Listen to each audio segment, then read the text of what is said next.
have to do better. I don't want my ER and my ICU filled up again with sick people. The images were met with criticism online and from officials. Like many others, I was disappointed and frankly saddened by what I saw. The city said thousands came to the park, lured by the weather. We've heard quite a lot about how the nurses are overworked and the hospitals are overwhelmed. Let's do a quick little search and then see what we find. Why are nurses getting furloughed during a pandemic? Tampa Bay area hospital workers are seeing their hours cut in the midst of a global coronavirus crisis. New York Times, during a pandemic, an unanticipated problem.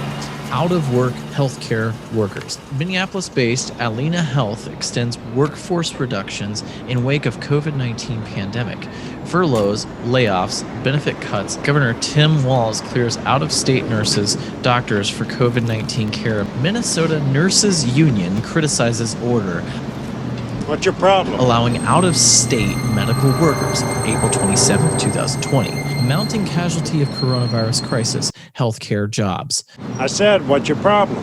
Children's Minnesota plans to furlough 181 nurses, May 1st, 2020.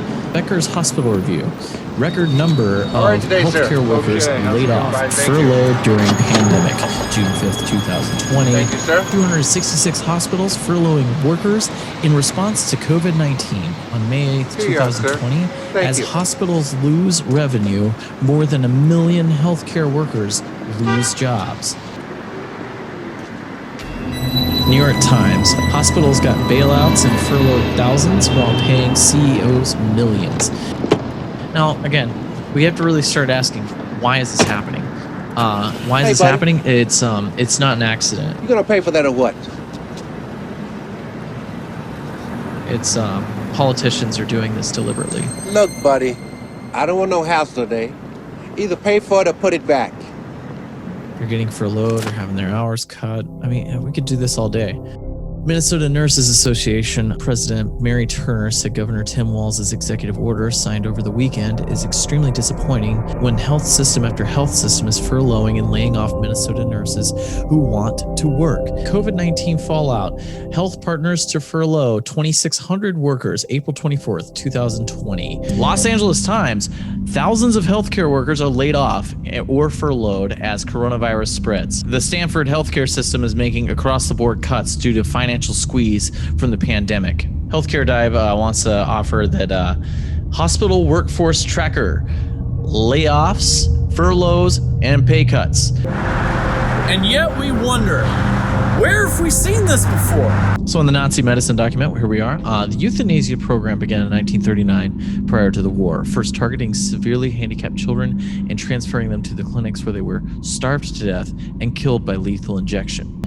Brandt and Buller recruited numerous doctors and other medical personnel and nursing support staff into the program designed to use so-called mercy killings as a way of creating more space in German hospitals and asylums for wounded soldiers. So you were here this weekend when the anti-maskers were invading Miss Ralph's. What do you think about this? I think people like that should be locked up, and it's disrespectful and it's very barbaric.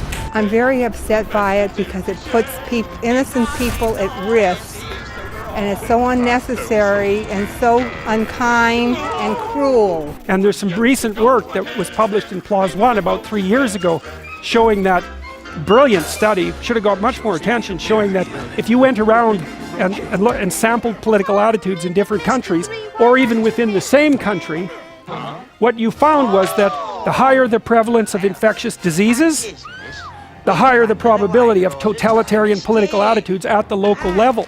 He needs a mask. You guys are all gonna get sick.